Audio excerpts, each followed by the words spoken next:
Recently, a bombshell hit China's political and business circles, the first major controversy of the new year. Reports claim that the family of the late Chinese Vice President Rong Yiren has emigrated to Canada. They allegedly packed up and shipped out all the furniture from their villa in Shanghai. This news is still under verification, and as of now, no one from the Rong family or related parties has stepped forward to deny or clarify these rumors. The news broke on January 6th through a post on Chinese platform NetEase by the user Lu Xiaohu. The same day, videos circulated on overseas social media showing a shipping company packing up luxurious furniture from a Shanghai mansion belonging to the Rong family for transport overseas. Sources indicate that the family hired the company to move valuable items to Canada. Many Chinese independent commentators believe the Rong family intended to leave quietly. However, the shipping company, perhaps seeking to showcase its success or attract publicity, released the videos. Observant netizens quickly pieced the story together.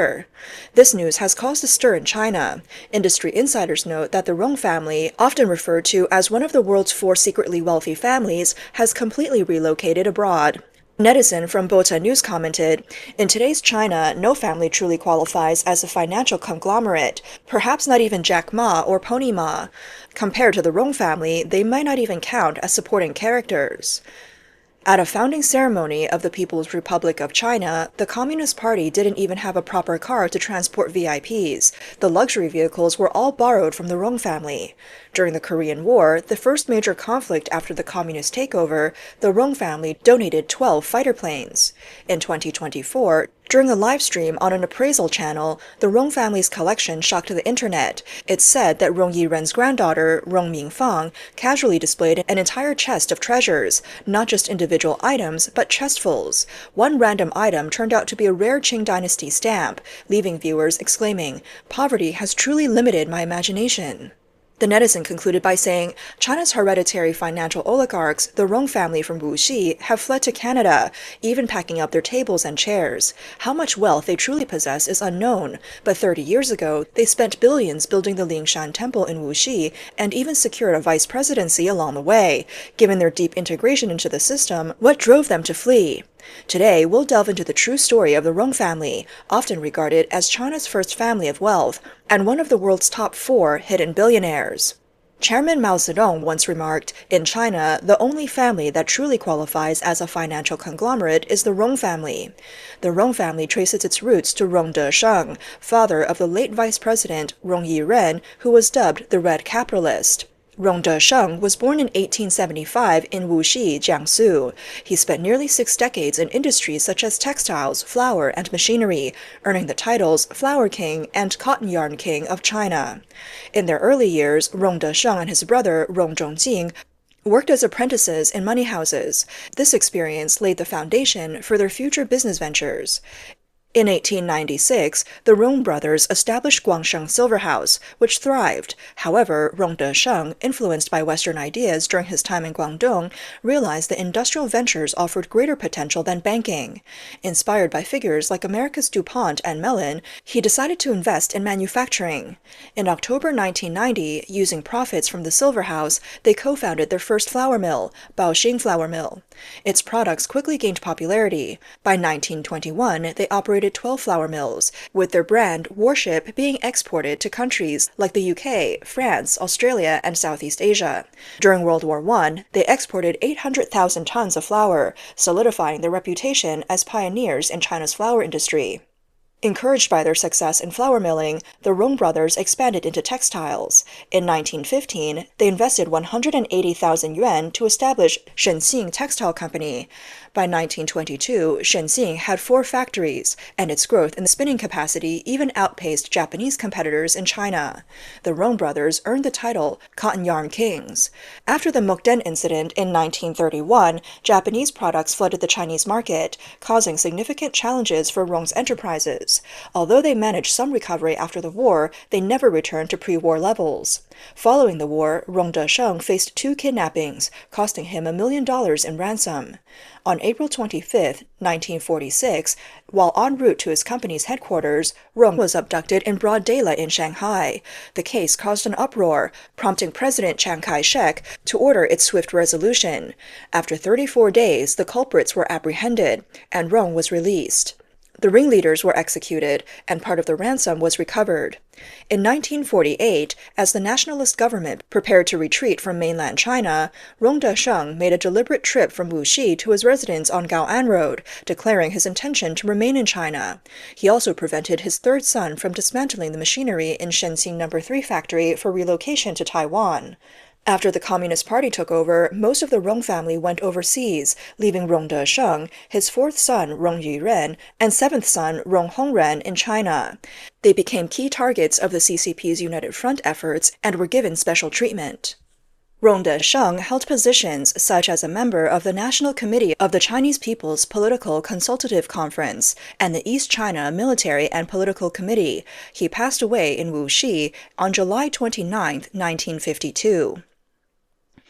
In 1952, during the Five Anti-campaign targeting bribery, tax evasion, theft of state assets, cheating on labor, and stealing economic information, Rong Yiren was not exempt. However, Shanghai implemented a policy of protective oversight for 303 approved capitalists, organizing mutual evaluations rather than sending them to grassroots criticism sessions. This spared Rong Yiren from significant repercussions during the campaign. In 1956, 6 years after the CCP came to power, the government forcibly nationalized private enterprises under the guise of joint public-private operations. At 40 years old, Rong Yiren was devastated, crying at night while putting on a brave face during the day. He handed over 56 family-owned enterprises in textiles, flour, and other industries. Chen Yi, then mayor of Shanghai, publicly praised Rong Yiren as a model red capitalist and a capitalist of the People's Republic. Because many of Rong Yiren's relatives lived overseas, the CCP refrained from persecuting him severely. Instead, they used him as a major figurehead to protect an image of unity. In 1957, Rong Yiren was appointed deputy mayor of Shanghai. During the anti-rightist movement, he narrowly escaped being labeled a rightist due to Mao Zedong's intervention. During the Cultural Revolution, Rong Yiren did not escape unscathed. His right index finger was broken with an iron rod. His wife, Yang Jianqing, was beaten unconscious multiple times, and even their mentally disabled daughter, Rong Zhiyuan, was not spared. Through high-level connections, the couple's lives were ultimately spared, but suffered greatly. He was assigned to shovel coal in the boiler room of the All-China Federation of Industry and Commerce building, which led to chronic back pain. He also developed hepatitis and retinal hemorrhages, resulting in blindness in his left eye due to delayed treatment. Even after losing sight in one eye, he was tasked with cleaning toilets alongside Jing Shupeng, another vice-chairman of the Federation. Rong diligently scrubbed toilets, even purchasing hydrochloric acid with his own money to ensure they were spotless. His wife, Yang Jianqing, expressed her despair, lamenting, "If only we hadn't stayed behind during the fall of the mainland, we wouldn't be suffering like this." Rong sternly warned her, "The priority is the country first, then work, then family comes last. Remember that." In late 1978, Ye Jianying, a senior CCP official, noted the value of Rong Yiren in attracting foreign investment. "You talk about opening up and bringing in foreign capital, but as communists, you're not necessarily trusted. People want to see your policies in action. Rong Yiren has international recognition, and his family's overseas connections are unmatched. Leveraging his influence to attract initial investments is irreplaceable, something no Communist Party member can do as effectively." In early 1979, Deng Xiaoping personally called on Rong Yiren to return to service. On October 4, 1979, the China International Trust and Investment Corporation, a state-owned enterprise directly under the State Council, was officially established in Beijing, with Rong Yiren as its first chairman. With Deng's private assurance, Rong Yiren finally solidified his position as the Red Capitalist. In 1993, Rong Yiren was appointed vice president of China, following a behind-the-scenes deal.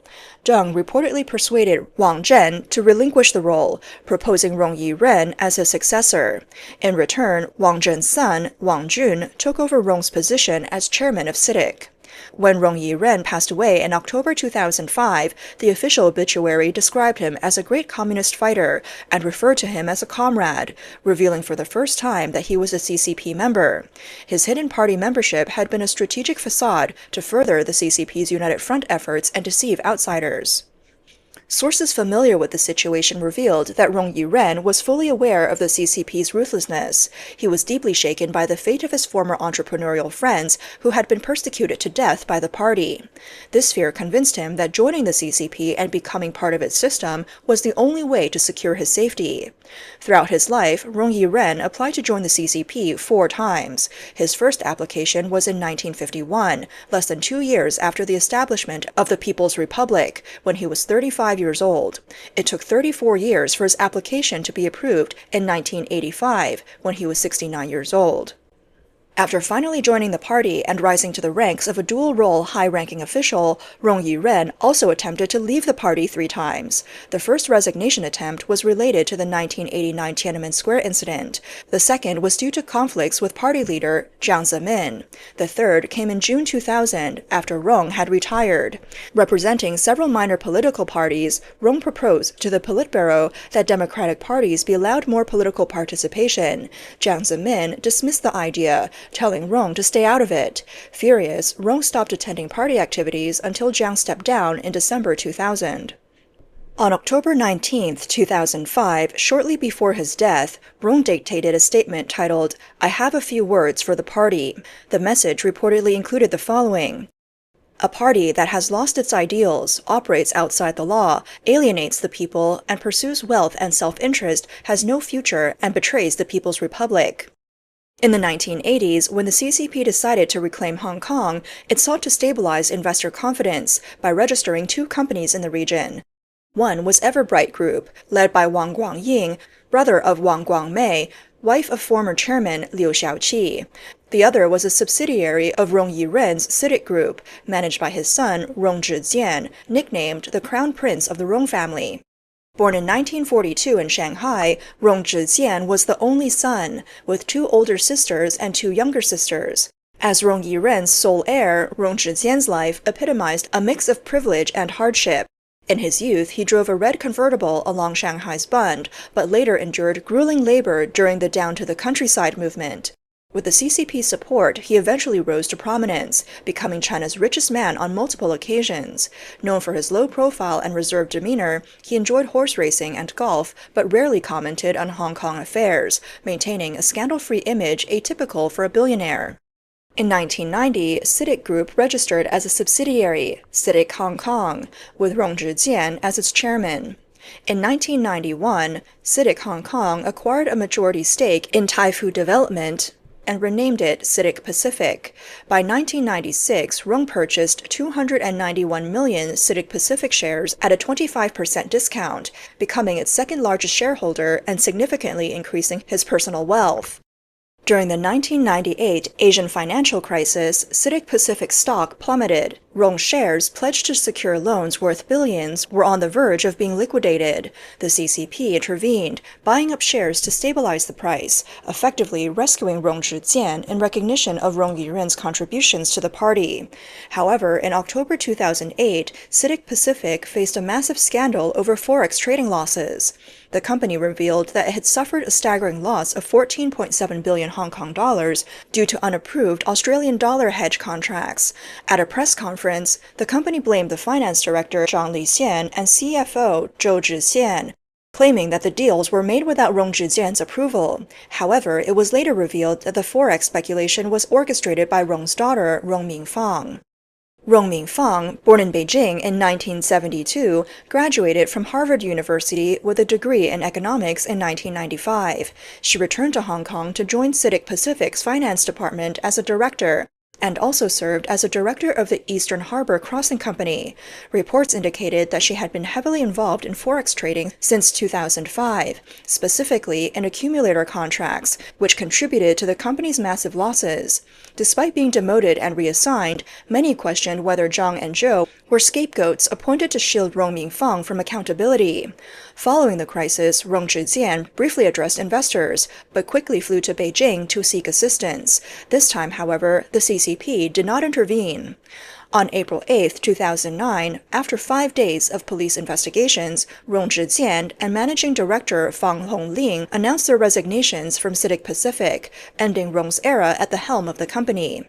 At age 66, Rong quietly left CITIC Pacific with a resignation letter, departing the company's headquarters without a word. As reporters swarmed the entrance of CITIC Pacific's office in Admiralty, hoping for news, they suddenly saw Rong's car leaving. Chaos erupted as journalists rushed to catch up, but his vehicle sped away, leaving some reporters falling to the ground. Fortunately, no injuries were reported. Staring blankly out of the car window at the media frenzy, Rong's expression remained emotionless. For someone who once held immense power and wealth, the loss of both seemed to cast a heavy shadow over him. After Rong Zhijian's departure, the once dominant Rong family empire vanished from the public eye, gradually fading into obscurity. However, the family re-emerged in 2025 as a subject of heated discussion when Zhijian's daughter, Rong Mingfang, reportedly packed up their furniture and collections, marking the family's complete departure from China. By this time, the family had no direct descendants or significant assets left in the mainland. On January 7th, overseas commentator Cai Shen-kun shared his analysis on X, stating, "If Jack Ma's downfall symbolized the beginning of the decline of private enterprises in China, then the Rong family's emigration to Canada signals the approaching end of the CCP's economic era. This is groundbreaking news and has left private entrepreneurs across the country deeply unsettled." He further remarked, since 1949, the Rong family served as red capitalists in the CCP's United Front efforts, enjoying a privileged status. Rong Yiren even ascended to the position of vice president, and the family reaped unparalleled political and economic benefits in China. But now, such a prominent family has chosen to emigrate. What does this tell us? Simply put, you may not trust the integrity of the elites, but you can't ignore their foresight. They have access to information far beyond what ordinary people can imagine.